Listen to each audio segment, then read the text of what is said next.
પછી અમમત્વ. જેટલી ગડબડ થાય છે ને, જેટલા પ્રોબ્લેમ ઊભા થાય છે ને, કારણ આ છે અમમત્વ. એની સાથે આપણે ભજન ભક્તિ કરીએ, સેવા કરીએ છીએ, ડખા ડખ ડખા ડખ ચાલુ જ હોય. ત્યાં હુ ઇઝ રાઈટ એના ઉપર બધું થઈ જાય છે. વોટ ઇઝ રાઈટ નહીં. જો રાઈપાનો જ વિચાર તો એમાં વોટ ઇઝ રાઈટ ઉપર જ જાય. હુ ઇઝ રાઈટ એ એસી તસી એમ લાત મારીને ફગાવી દે. હું સાચો ને તું સાચો ને તું ખોટો ને એ વાત જ ના રહે બધી. પછી અભાવ ગુનો પડી જવાય, ફંટાઈ જાય. અભાવ ગુનો પડે ને માળ ફંટાઈ જાય, દેહથી વિચલિત થઈ જાય. ધ્યેયથી આમ ક્યાંનું ક્યાં જતો રહે, પાછો આવે કે નહીં હાઈવે ઉપર ભગવાન જાણે. અમે છે ને કચ્છમાં એકવાર વિચરણ કરતા હતા, તો રાપર જવું હતું. ભૂજથી એમ ઉપડ્યા તો વચ્ચે રોડ બગડ્યો હતો, એટલે આમ ડાયવર્ઝન હતું. તો 2 ડાયવર્ઝન હતા. અમે ઓલા બીજા ડાયવર્ઝન ચડી ગયા. 24 માઇલ 24 કિલોમીટર ડાયવર્ઝન. પછી પાછાથી 1 જ કિલોમીટર આમ કાપેલું હાઈવે હે ને. આમ કંઈ આટલે જ આવ્યા, આમ ના ગયા. જો આવું થઈ જાય. અભાવ ગુના પડે ને તો ફંટાઈ જાઓ તમે, ડાયવર્ઝન. પછી પાછા આવો ભગવાન જાણે. પછી એવું થઈ જાય. તો જો રાઈ પણ વિચાર હોય તો આમાં ના પડે. સાવધાની રહે ને. હું રાઈ પર લેવા આવ્યો છું, આ ધંધો ક્યાં કરવા આવ્યો છું? સત્સંગ આ કરવા આવ્યા છે આપણે. સત્સંગ તમે જ્યારે જોડાયા, કોઈને એવું હતું મનમાં કે આપણે અભાવ ગુણ લઈશું, બીજાના ગુરુ થઈશું, બીજાને ભ્રમરૂપ કરશું? કોઈ વાત નહોતી. પણ ધ્યેય નહોતો એટલે બધી વાતમાં પડ્યા આપણે. ખાડામાં ઉતરતા ફંટી ગયા, ક્યાંય ને ક્યાંય જતા રહ્યા. એટલે આ એક ધ્યેય રાખવું. અને મહારાજ પોતે વાત કરી છે આ ધ્યેયની, કે ભગવાનનો રાઈપો લેવો છે. મહારાજે વાત કરી પ્રથમના મધ્યના 28માં. સર્વે શાસ્ત્રનું સાર શું છે? ભગવાનનો રાજીપો થાય એમ કરવું. અને જે ભગવાન રાજી થાય એમ ના કરે એને ભગવાનના માર્ગથી પડ્યો જાણવો. લો, આ નાની શબ્દ બહુ એટલું બધું વપરાયું છે ને આપણા સત્સંગમાં, રોજ વપરાય છે ને, એટલે કડી કરી નાખી છે આપણે રાજીપાન. કચરો હાવ એનું મૂલ્ય ઘટાડી નાખ્યું છે આપણે. દાર કહી સરોપરી, શા કહી સરોપરી. એટલે સરોપરી એક શ્રીજી મહારાજ માટે જ વપરાયું છે, બીજા કોઈ માટે વપરાયું નથી. હવે તો બધે લગાડી દે. એમાં રાઈપો એવું જ કરી નાખ્યું છે. રાઈપો એટલે મોજનું મૂલ ના હોય. આવું બધું થઈ ગયું છે. કિંમત એટલે આપણા મનમાં એનું કંઈ બહુ રાઈપો એટલે કંઈક બહુ ઊંડાણથી વિચારતા નથી. રાઈપો એટલે શું? એમ ગડબડ ગોટા પરબુ મોટા ચાલે જાય બધું વર્ષોથી. એમ મનમાં કે રાઈપો લઈ રહ્યા છે. લો, અને બાપા તો ગમે હોય નિયમધર્મ પારે ના પારે, પણ બાપાને હસાવે એટલે બાપા રાજી. લો, ગલી પચ્ચી કર બાપા રાજી. કોણે કહું? પછી આ રાઈપાનો વિચાર નથી થતા બધું. એટલે કોઈ તમે ઘડતર થતું નથી, કોઈ આકાર પકડાતું, તો સાધનાનું કોઈ આકાર જ બંધાતું નથી. એવું થાય. આ વિચાર હશે ને ફર્સ્ટ ક્લાસ આકાર બનાવશે તમે. રાઈપાનો વિચાર કરશો ને તો બધી તમે જે આજે 7 વિષયની ચર્ચા થઈ ને હમણાં, બધાનો આકાર પકડાશે, બધાનું રહસ્ય સમજાશે, વર્તાશે. રાઈપાનો વિચાર હશે ને મંધારું નહીં થાય. રાઈનો વિચાર સંયમ કેળવાશે. રાઈનો વિચાર હશે તો અભાવમાં નહીં પડાય. તો બીજી બધી વાતો હોય ને શિસ્તમાં રહેવાશે. 7 વિષય બધું આવશે. ચાવી છે આ. પછી આ વિચાર શા માટે રાખવો? રાઈપાનો વિચાર. આ તો રાઈપાનો વિચાર નહોતો, એનું પરિણામ આપણે જોયું. આનું એને શા માટે, બીજા કયા કારણો છે?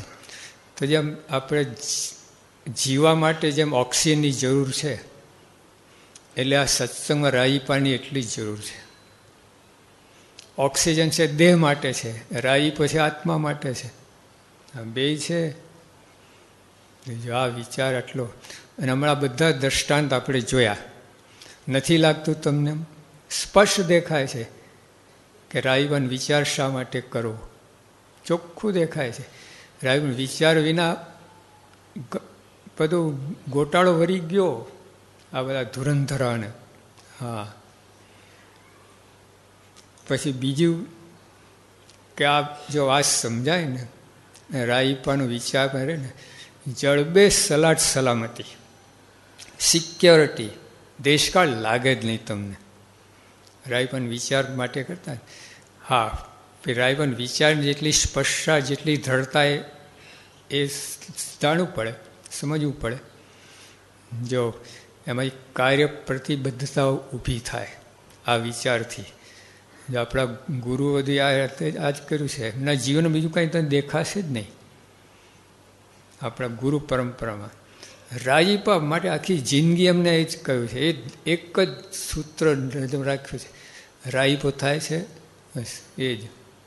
ના થાય તો પડતું મૂકે, વિચાર જ ના કરે એનો. અને જો થાય છે તો પછી માથું આપી દેવા સુધી વાત, બધું થયું છે.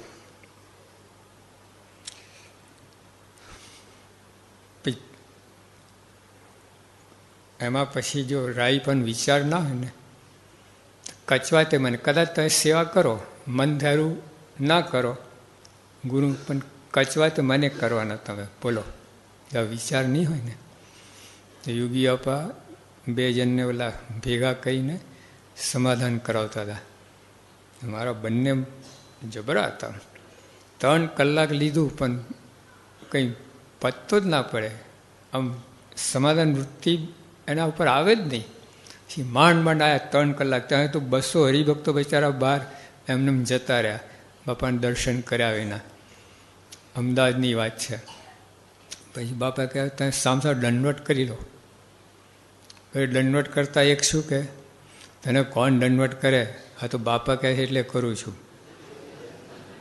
સમજા? બાપા મારો હાથ પછી ઊભા થાઓ. આમ વિશ્વ બોલ્યા મને કે ઊભા થાઓ, તલમાં તેલ નથી. કંઈ નીકળી જાય તો સાચી વાત. તલમાં તેલ 3 કલાક પછી પણ જો આ દશા આવતી હોય, કચવાતે મને દંડવટ કર્યા પણ કચવાતે મને. જો મારે કે રાજી થકા કરવું. હા, અશક્ય કામ હોય તો મન ધારું મૂકવું પડે, આંટી ઘૂંટી મૂકવી પડે તો રાજી થકા મૂકવું, કંઈ કરવા ખાતર નહીં. તો જો રાઈ પણ વિચાર હોય તો રાજી થકો મૂકે. હા, એ તો વિચાર ના હોય તો કરે આમ કચવાતે મને. હું એને એ ના હોય પછી તો સંપૂર્ણ તો મૂકે નહીં, પાછું ફરી ફણગાઈ શકે ખરું. એટલે ઘાસ ચાલે ને કાપી નાખો ને બારી નાખો ને તો એમાં ફૂટે છે, એવું થાય. રાઈ પણ વિચાર તો મૂળમાંથી નીકળી જાય. હા, પછી થોડાકમાં ઝાઝું ફળ મળે. રાઈ પણ વિચાર હોય ને. હા, જો ભાલની બીબડી એક દાંતન આપ્યું, મુક્તાન સાહેબ હારે કલ્યાણ. મુક્તાન સાહેબ બિચારા ઓલો લીમડો વાટીને પીતા, ખબર? ઘૂંટી ઘૂંટીને એનો રસ કાઢીને પીએ ને પછી પેલી લુદ્દીએ પણ ખાઈ જાય. એક પ્રકરણ આગળ રાખતા મુક્તાન સાહેબ. મહારાજ જાણે કે મહારાજ આના પછી આ પ્રકરણ મહારાજ આપશે, પહેલાંથી પ્રેક્ટિસ શરૂ થઈ જાય એમની, અને પછી તકલીફ ના પડે. બરાબર યથાર્થ પડાય વર્તમાન. તો જો પથ્થરમાં જોયું છે, ગોંડલમાં જૂના મંદિરમાં છે પથ્થર, જ્યાં મુક્તાન સ્વામી વાટીને 4-5 ઇંચનો ખાડો પડી ગયો છે. એટલે આટલો પથ્થરો તો મુક્તાન ખાઈ ગયા એટલે એની ભેગા. એટલે આવે છે ને આપણે 64 પીપરી પીપર આવે છે, દવા છે આયુર્વેદિક. જેમ ઘૂંટણ એમ પાવર આવે. મુક્તાન આટલો ખાડો કરી નાખે. એની હારે કલ્યાણ કેટલી વાત કહે. મુક્તાન સ્વામી હારે કલ્યાણ. પેલી આપણે ગણિકા જેતલપુરની 2 મણ ઘઉં દરિયા આપે, એમાં તો મુક્તાન છે હારે કલ્યાણ. કેવું કહે, હવે એમની પાત્રતા જેટલી હશે એટલું સુખ આવશે, પણ ભગવાને તો આપી દીધું. એમ કોઈ ઓલા પટાવાળો હોય એને ડાયરેક્ટ ઓલા કે ભાઈ એનું રક્ષા કરી હોય, મરતા બચાયા હોય, બનેલું છે એટલે કહું છું. ઓલા તું ડાયરેક્ટ અમારી ખુશીમાં બેસી આ, બહુ રાજી થયો છું, મને તું બચાવ્યો, મારી જાન બચાવી. બેસે કરે હું ફોન આવે માલ માટે ના, અને આ ક્વોલિટીનું મોકલી આપજો ને આમ કરજો. બોલો બિચારો, અરે બાપા સાહેબ તમે બેસી, હું ત્યાં દરવાજા પર બરાબર જ છું. હા, પાત્ર થવું પડે. ભગવાન અક્ષરધામ તો આપી દીધું છે, પાત્રતા નથી એલા તકલીફ. એલા રાઈ પણ વિચાર હોય ને પાત્રતા આવે તો, હા એમ વિચાર હોય ને પાત્રતા, મોટું પાત્ર સોનાનું પાત્ર બને, સિંહણનું દૂધ સોના પાત્રમ ઝીલાય એવું થાય. જો ભગતજીએ ના કહ્યું, ભલા કહે કે તમે વિમુખ કહે, ભગતજી શું કહે, ઉપરથી સિંહમાં આવીને વિમુખ આવે તો વિમુખ ના થાવ, તમે શું વિમુખ કરતા હતા. જા કેવું પાત્ર, ટોચો ના વાગે માર્ગમાં. એટલે આ રાઈ પણ વિચાર હોય તો આવું ઘડતર થાય તમારે. એક દિવસનું આ નથી, પણ એ બાજુ આપણી કૂચ શરૂ થઈ જાય આ બાજુ. હા, પાત્ર થવા માટે.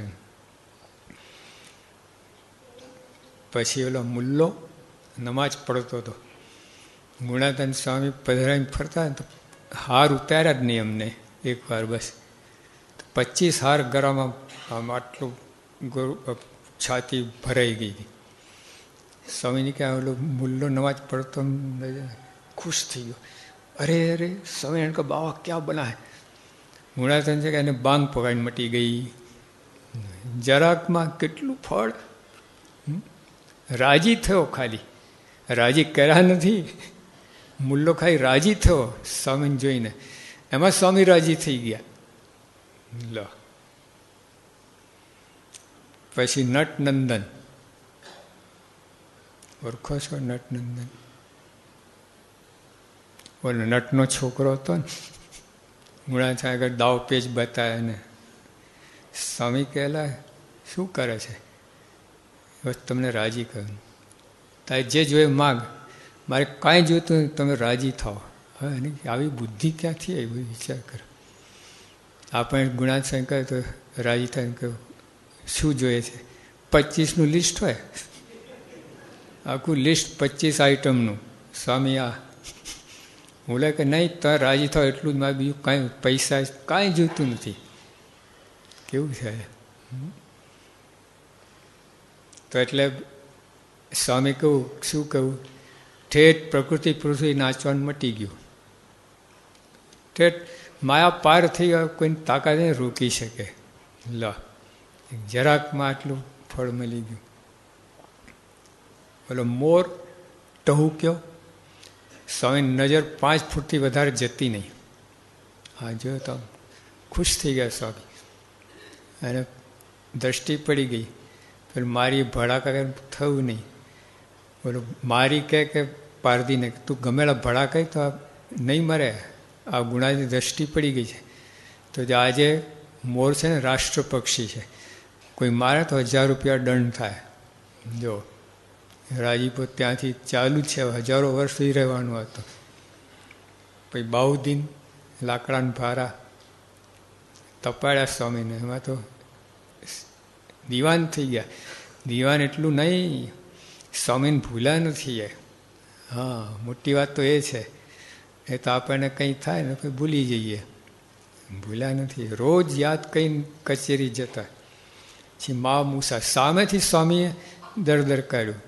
માવજીભાઈને બોલાયા કે માવજી મને ભૂખ લાગી છે, કંઈ જમાડને, મમરા મમરા કંઈ જે હોય લાવીને. એને 1 પૈસોની મમરા લાવવાના પૈસા નહીં. ત્યાં મૂસાભાઈ એના મિત્ર હતા, મુસલમાન હતા, એની પાસે 2 આના માગ્યા. મને 2 આના આપને, કેમ મારા ગુરુને જમાડવા છે. તો એને કહ્યું જો મારે 2 આના પાછા તું ના આપતો, તારા ગુરુ તને જે આપે એમાં અડધો ભાગ મારો. સ્વામી તમને કહ્યું કે જાઓ કરાચી જાઓ ને ત્યાં વેપાર ધંધો કરજો. સ્ટીમરો બનાવે તો મા મુસાન કંપની લો સ્ટીમરો બનાવે.